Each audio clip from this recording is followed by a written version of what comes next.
first primary product in the anticipated post-war expansion of commercial travel. While their competitors tried to rebuild bombers into airliners or upgrade their pre-war designs, Lockheed were ideally positioned with a tested and proven aircraft that was very advanced in comparison to any other type available.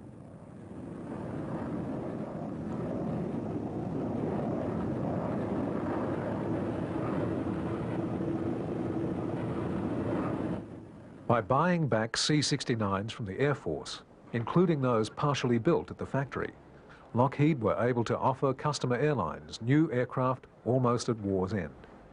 Pan Am were the first to receive these refurbished Army planes, and the Connie made its first commercial flight on the 3rd of February 1946. 3 days later, TWA introduced its Constellation service, first on the transatlantic route, and then a month later commencing transcontinental flights in the US.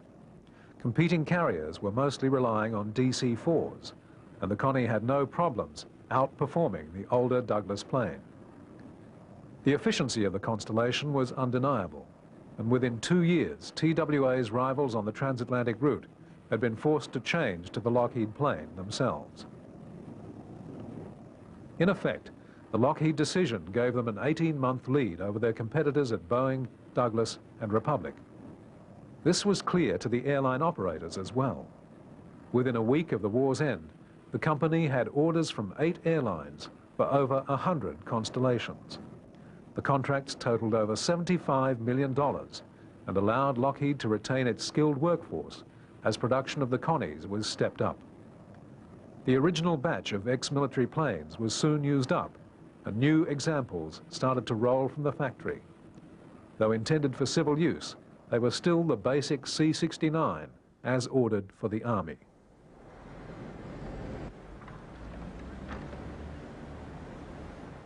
The plane had reverted from its military designation to the Lockheed project number. Thus, the basic aircraft was referred to as the Model 49. During the war, Lockheed had advanced 5 further studies for improved Constellation variants, and these were given an extra numeral, the first being Model 149, the second 249, and so on. One of these projects had been for a long-range bomber variant of the plane, but the other 4 were all transport versions, 3 being improved civilian airliners. There were 73 civil Model 49s, including the recycled C-69s. Their immediate availability after the war gave Lockheed the time to refine the Connie further before releasing the first truly civilianized version.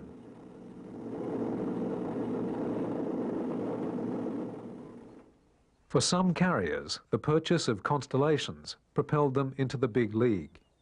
KLM was one.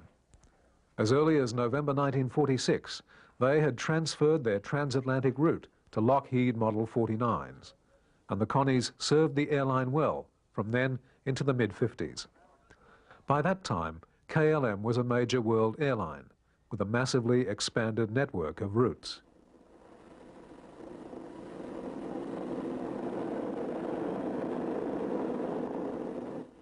Work on what was to be the first civilian production model had begun in May 1945. This was the Model 649, developed in conjunction with Eastern Airlines. Among the many developments introduced with this model was the SpeedPack external cargo bay. This was another example of the Lockheed team's lateral thinking. The Connie offered little cargo space when laid out for maximum passenger carriage, but had power to spare. To avoid cutting back on the number of passengers, additional cargo space was bolted to the outside of the plane. This increased goods carriage by 8,000 pounds at a penalty of only 10 miles an hour in speed. The model also introduced a new and more powerful version of the engine, rated up to 2,500 horsepower. The 649 first flew on October the 18th, 1946. It was a notable advance on the Model 49 in many aspects. Major improvements had been made to soundproofing and cabin air conditioning, giving a far more pleasant ride than any other airliner at that time. Eastern began to advertise their planes as the Gold Plate Connies. They began operating services in May 1947. Overlapping with the deliveries of Eastern's 649s came another new version, the 749. This had been developed as a long-range model for overseas operation, based closely on the Eastern aircraft. The outer wings contained additional fuel tanks which added a further 1,000 miles to the range of the plane. With this version, the New York to Paris route could be flown non-stop.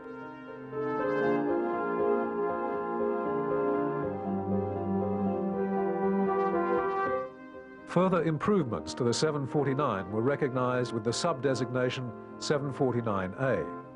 Air India was the first to employ these, bringing them into service beside earlier Connies they'd purchased.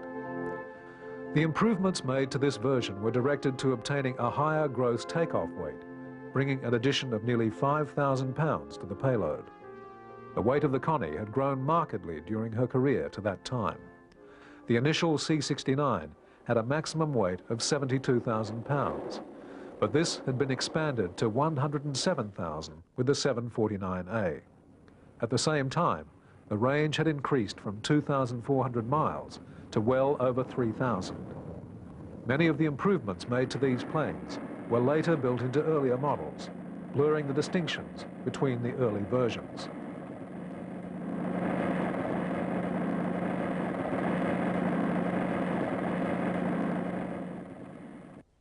The Constellation stood at what was to be the pinnacle of propeller-driven airliners. The technology of the propellers themselves was very highly advanced. With its fully reversing blades, the Connie could pull itself up on landing in a very short time, or could back itself into a parking bay. The props could also be fully feathered to reduce drag if an engine cut out.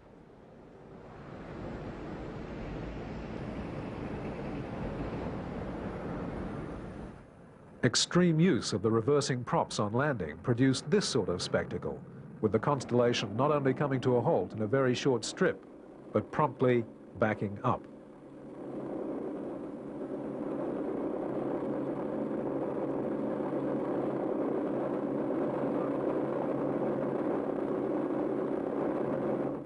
The Connie's props had been carefully matched to the huge engines chosen for the plane.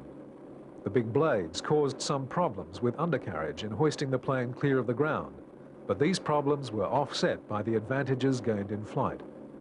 The big engines were run at very low revs, with no stress and minimum fuel consumption. They were quite capable of keeping the big plane aloft, even if two were to cut out, and even if both of the engines on one side had to be shut down. By setting the plane to demand so little of its power plants in normal operation, Lockheed built in an enormous reserve.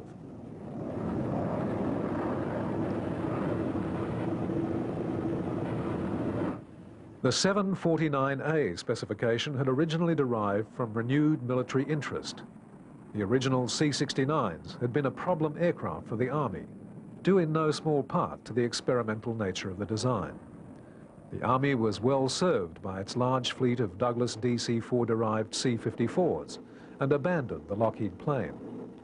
But when, in 1948, the new US Air Force turned its attention to the Connie, it was no longer a new design that pushed the state-of-the-art under wartime handicaps. This time, the Air Force bought a minor variant of a well-proven airliner, as the C-121A. Two were immediately redesignated as VIP aircraft and allocated to General MacArthur, who transferred the name of his old C-54, Bataan, and General Eisenhower, whose plane was known as Columbine. Later VIP Connies were assigned to Eisenhower after he became president and were named Columbine II and Columbine III.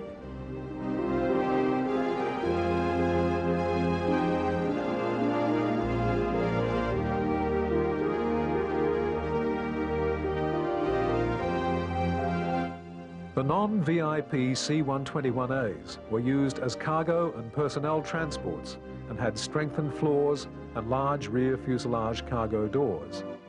Over the next few years, the original Air Force order of 10 aircraft were all reconfigured as VIP planes. The first was delivered in December 1948 and the last in March 1949. They soldiered on for nearly 20 years of service and were not retired until the late 1960s. The return of the Constellation to Air Force service was followed by interest from the Navy, and a new military role dawned for the plane. The C-121's career was to be very long and very influential, and redefine the military use of large transport aircraft.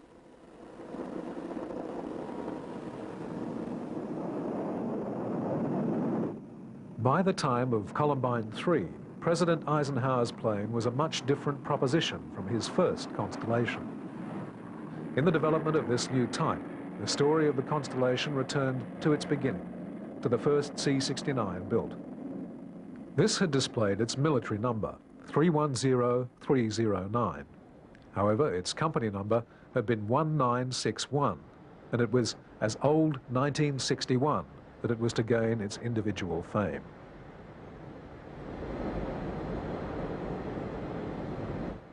During the war, the first Constellation had served its share of Army duty. During this period, it was re-engined with Pratt & Whitney radials as an emergency-driven response to the chronic problems with the Wright double cyclone engines. After this refurbishing, the Army took to calling it the XC-69E, though it was otherwise unchanged at the end of hostilities. It was then put up for sale and bought by none other than Howard Hughes. In 1949, he sold it back to Lockheed, and a transformation began as it was turned into the prototype for Model 1049. The most obvious change was that the plane was stretched. Two new sections of fuselage were built into it. One section before the wing added 10 feet 9 inches, and the second, behind the wing, 7 feet 8 inches. The alteration was so radical that the company marketed the plane under a new name, the Super Constellation. TWA had again been involved in the development of the plane, but Eastern Airlines had lodged its actual order first, and so they received the first Super Connies. In addition to the obvious lengthening, there were many other improvements. A better de-icing system for the wings, stiffened wing surfaces, increased fuel capacity, and more powerful engines were all incorporated. The gross takeoff weight of the plane increased by only 12%, but such was the efficiency of the design that payload increased by 40%.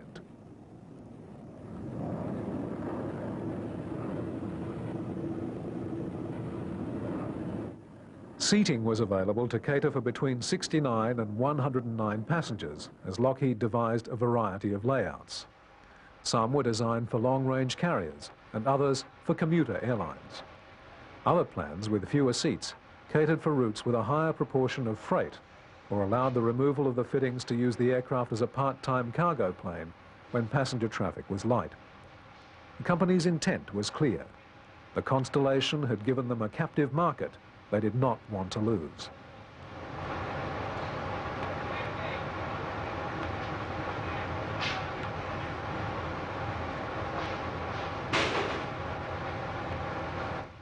The new planes were assembled in Lockheed's appropriately named Hall of Giants.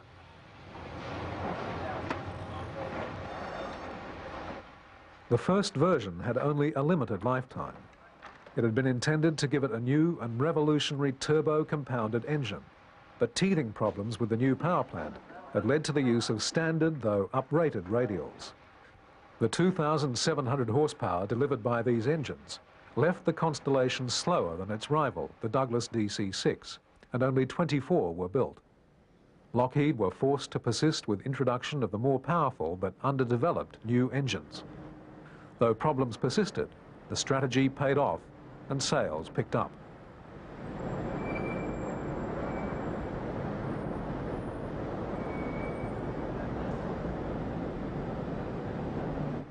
With the introduction of the new engines, the plane received a further 20% boost in its weight-to-range ratio. All comparisons with the opposition were addressed, and orders resumed their earlier, hearteningly busy frequency. This beneficial change was in part forced on the company. They had had enough of unproven engines earlier in the Constellation's career. However, the military were very interested in an uprated Super Connie, and much less so in the underpowered original model. Not only did the re-engineering rekindle civilian safety,